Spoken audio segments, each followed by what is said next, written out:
अस्सलाम वालेकुम dear students. हिन वक्त जेका टॉपिक असां पढ़ंदासीं उहा आहे Hess's law of constant heat of summation.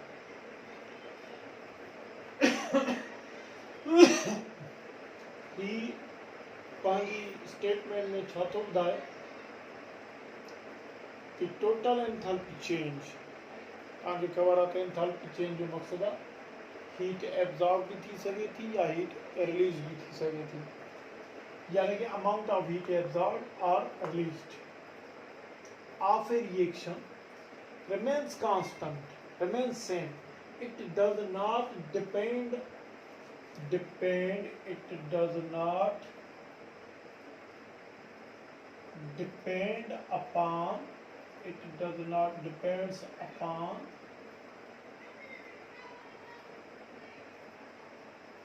steps of reaction. इनमें ही चवे थो त कंहिं बि रिएक्शन जी एंथैल्पी चेंज जेका आहे, माना total amount of heat release या एब्जॉर्ब जेको थिए थो, उहा एंथैल्पी चेंज साॻी रहे थी, कांस्टेंट रहे थी।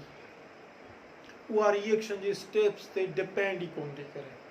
एग्जाम्पल ॾिसो, असां फॉर्मेशन ऑफ सोडियम कार्बोनेट थी था चऊं, हिन खे असां हिते वन स्टेप में प्रिपेयर था कयूं। 2 moles of sodium hydroxide CO2 react कनि था, सोडियम कार्बोनेट वाटर ठहे थो, 90 किलो जूल पर मोल हिन जी एंथैल्पी चेंज आहे जेका नेगेटिव आहे, माना ही एक्सोथर्मिक आहे। हिन में total amount of energy 90 kilo joule per mole release थी थिए, हिन जी enthalpy change -90 kilo joule per mole आहे। इन साॻे फॉर्मेशन ऑफ सोडियम कार्बोनेट खे असां ॿिए तरीक़े में हिक खां वधीक स्टेप्स जे ज़रिए प्रिपेयर था कयूं। पहिरें स्टेप में 1 मोल ऑफ NaOH खे CO2 सां रिएक्ट कराए सोडियम बाइकार्बोनेट ठाहियूं था, उनमें enthalpy change -49 kilo joule per mole आहे। उन खां पोइ इन सोडियम बाइकार्बोनेट खे again further excess of NaOH जे 1 मोल सां रिएक्ट कराए सोडियम कार्बोनेट वाटर ठाहियूं था, उनजी enthalpy change -41 kilo joule per mole आहे। हाणे जेकॾहिं इन्हनि ॿिन्ही खे सम कयूं त टोटल एंथैल्पी चेंज उहा ई साॻी रही। तंहिंजी माना त सोडियम कार्बोनेट खे कहिड़े बि तरीक़े सां प्रिपेयर कयो, कहिड़नि बि स्टेप्स में प्रिपेयर कयो, उनजी टोटल एंथैल्पी चेंज साॻी जी साॻी रहणी आहे। हितां असां ॿियो एग्जाम्पल खणूं। ही ॾिसो, असांजा ही हिकिड़ा रिएक्शन्स आहिनि, इन में असां प्रोडक्ट ठाहियूं था CO2 and water, CO2 gas and water gas यानी कि वेपर्स। असां वटि ॿ तरीक़ा आहिनि, हिकिड़ो कार्बन सॉलिड खे हाइड्रोजन गैस ऐं ऑक्सीजन गैस सां रिएक्ट कराए डायरेक्ट असां CO2 ऐं वाटर ठाहे सघूं था with the enthalpy change -393.5 kilo joule per मोल। ॿिए पाथ में असां हिननि मंझां पहिरियां प्रिपेयर कयूं था कार्बन एंड वाटर, उनमें एंथैल्पी चेंज एतिरी अचे थी। हाणे कार्बन ऐं वाटर खे रिएक्ट कराए उन मंझां असां ठाहियूं था CO2 एंड वाटर, उनजी एंथैल्पी चेंज प्लस आहे, माना ही एंडोथर्मिक आहे। CO ऐं वाटर जो रिएक्ट करणु CO2 ऐं वाटर में वञणु एंडोथर्मिक आहे। ओके, हाणे तव्हां ॾिसंदा जेको A to C आहे एंथैल्पी चेंज, इहो ABC इन जो जोड़ हूंदो।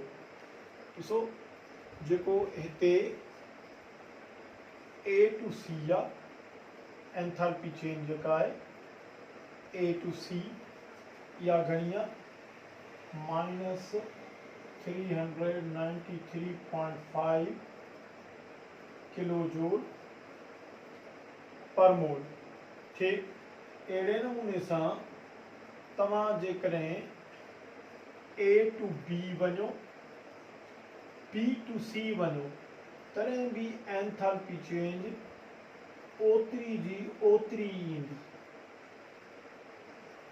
ठीकु आहे, इन मां मुराद इहो थियो तो तव्हां रिएक्शन के कहिड़े बि पाथ में वठी वञो प्रोडक्ट ॾे, हिकु स्टेप में वठी वञो या हिकु खां वधीक स्टेप्स में वठी वञो, उन जी एंथैल्पी चेंज, छाकाणि त इन्हनि ॿिन्ही खे जोड़ कंदो प्लस 90.1 एंड 483.6 खे, इहा एतिरी बि हिन मां थोरो गौर कयो डियर स्टूडेंट्स। हिन मां हिकिड़ो ॿियो बि स्टेटमेंट पैदा थिए थी, कहिड़ी?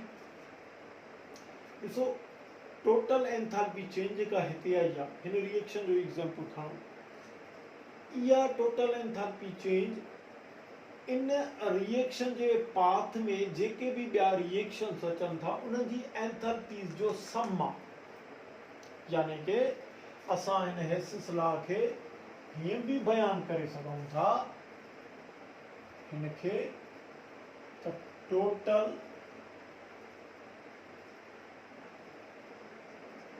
Enthalpy change of reaction is sum, जोड़ा, sum of enthalpies of all reactions involved in its way या चऊं path। रिएक्शन जे पाथ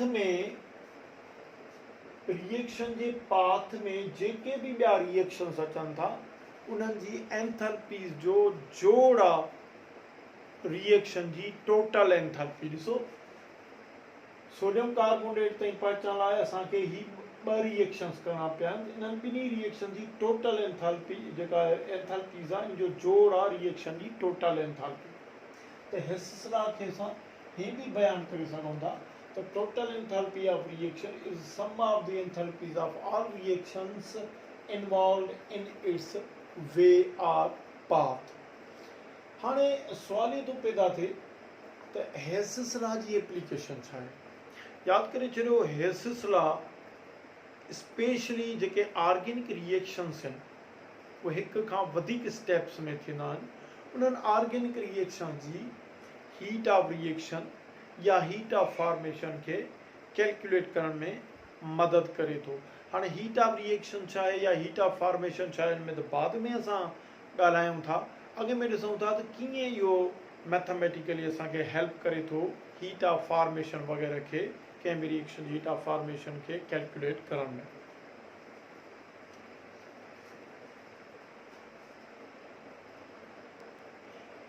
अच्छा डियर स्टूडेंट्स, इनके रिमूव करण खां अॻु में मौक़े जी मुनासिबत सां तव्हांखे मां ॿुधाईंदो आहियां त जेकॾहिं तव्हांखे MCQs में इहो ॾे त which statement stands correct for Hess's law of constant heat of summation.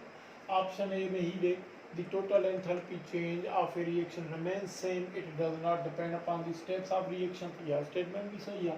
B में ॾे total enthalpy change of reaction is the sum of the enthalpies of all reactions involved in its way, इहो बि सही आहे। C में जेकॾहिं असांखे both ॾे त असांजो जवाब बोथ सही थींदो।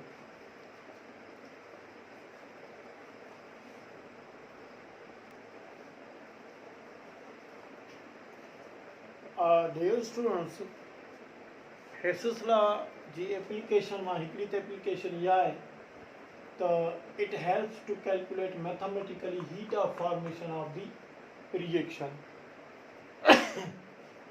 ॾिसो,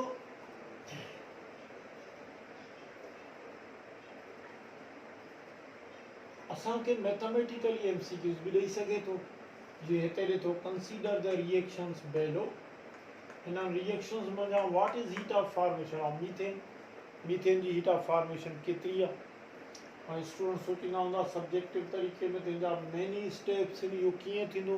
तमामु वेरी सिंपली आहे। ॾिसो, हेसिस लॉ असांखे इहो थो ॿुधाए त टोटल जेका एंथैल्पी चेंज आहे रिएक्शन जी, उहा उन जे रस्ते में ईंदड़ सभिनी रिएक्शन जी एंथैल्पीज़ जो जोड़ आहे।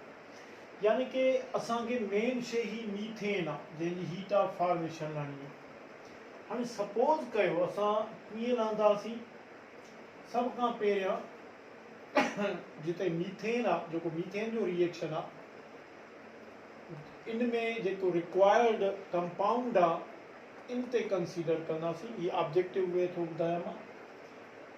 ऐं हिनखे असां जेकॾहिं मीथेन जी कंबस्शन था कयो त हेतिरी किलो जूल पर मोल एनर्जी रिलीज़ थी थिए। हाणे जेकॾहिं इहो रिएक्शन रिवर्स कंदासीं त एतिरी एनर्जी एब्ज़ॉर्ब थींदी। लिहाज़ा इन रिएक्शन खे तव्हां रिवर्स करे लिखो, जंहिंमें असांखे टारगेट मिलियल आहे मीथेन, जंहिंमें मीथेन मौजूदु आहे। ही मीथेन जी कंबस्शन आहे। लिहाज़ा इन वजह वापसि जेकॾहिं रिवर्स कयूं रिएक्शन त मीथेन ठहंदो, त एतिरी एंथैल्पी चेंज वरी पॉजिटिव थींदी। लिहाज़ा इन रिएक्शन खे तव्हां रिवर्स करे ऐं जी एंथैल्पी चेंज जी साइन मटायो। माना इहो हीअं थी सघे थो CO2 प्लस 2H2O हिनखे रिवर्स कयो, arrow CH4 plus 2O2 delta H हाणे बीठी प्लस 890.34 किलो जूल पर मोल। अच्छा, हाणे असांखे हिते जेके भी हिन, हाणे ही थी वियो रिएक्शन मीथेन जी प्रिपरेशन जो। हाणे असांखे हिते जेके भी रिएक्शंस मीथेन जी प्रिपरेशन जे रस्ते में अचनि था, उन रिएक्शन जी कंबस्शन मज़ा मीथेन जी हीट ऑफ फॉर्मेशन करणी आहे। यानी कि असांखे कंबस्शन ऑफ कार्बन मां भी मीथेन जी हीट ऑफ फॉर्मेशन कढणी आहे, कंबस्शन ऑफ हाइड्रोजन मां भी।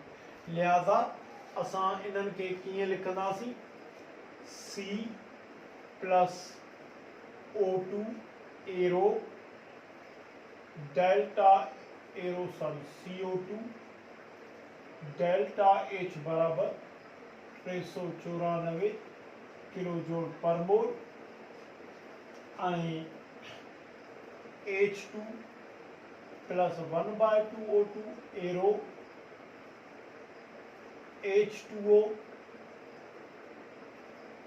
हिते डेल्टा H बराबर -286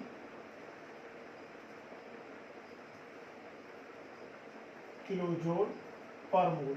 हाणे गौर कयो त जंहिं रिएक्शन मज़ा मीथेन ठहे थो उनमें वाटर जा 2 मोल्स आहिनि, यानी कि हिते वाटर जा 2 मोल्स आहिनि, त पोइ हिते वाटर जो 1 मोल आहे। तव्हां हिनखे भी 2 कयो त सॼी इक्वेशन खे 2 कयो, हे 2 सां ज़र्ब थींदो, ही भी 2 थी वेंदो, राइट। त इक्वेशन खे भी 2 सां ज़र्ब कयो, हे थींदो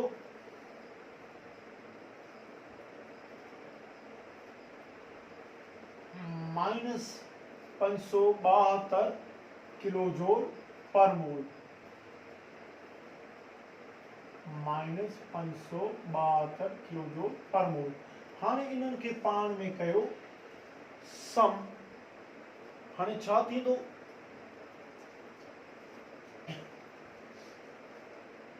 हिते 2O2 न O2 थींदो। हाणे ॾिसो 2O2 हिते आहे, O2 ऐं O2 हिते आहे, ही कैंसिल कयो। अच्छा, उन खां पोइ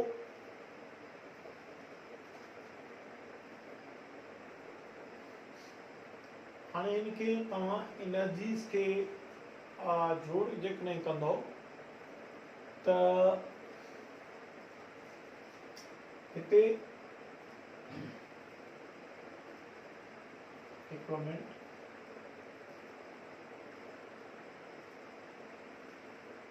CO2 CO2 हिते आहे, CO2 हिते आहे। हाणे बाक़ी छा बचो, 2H2 हिते आहे, 2H2 हिते आहे। बाक़ी छा बचो असांजो, C plus 2H2 arrow CH4। Methane जी प्रिपरेशन थी वई। हाणे इन मंझां तव्हां डेल्टा H कीअं लहंदो, हे प्लस आहे, हे माइनस जा आहिनि, इन मां कैंसिल कयो त इहा माइनस जी ईंदी 75.66 -75.66 किलो जूल पर मोल। This is answer. हाणे ॾिसो हिन खे वरी थोरो तव्हां कंसीडर कयो। सभ खां पहिरियां जेको असांखे मीथेन जी हीट ऑफ फॉर्मेशन चए थो, जेको मीथेन जो रिएक्शन आहे कंबस्शन रिएक्शन, उनखे रिवर्स करे लिखो। हे मीथेन जी कंबस्शन आहे, जेकॾहिं असांखे मीथेन जी फॉर्मेशन में वञिणो आहे त हिनखे रिवर्स कंदासीं त ही पॉज़िटिव थी वेंदी। ठीकु आहे, हिन रिएक्शन खे हीअं लिखंदासीं, ही पॉज़िटिव थी वेंदी, छाकाणि कंबस्शन में ही एनर्जी रिलीज़ थी थिए त फॉर्मेशन में वरी ही पॉज़िटिव थींदी, एंडो थींदो। हाणे मथे जेके ॿई रिएक्शन्स आहिनि इन्हनि जी एनर्जी लिखंदासीं, पोइ हिते ॾिसंदासीं त वाटर 2 टाइम्स आहे, हिते वाटर 1 टाइम हुयो, इनखे 2 सां मल्टीप्लाई कंदासीं। रुगो इन्ही खे न,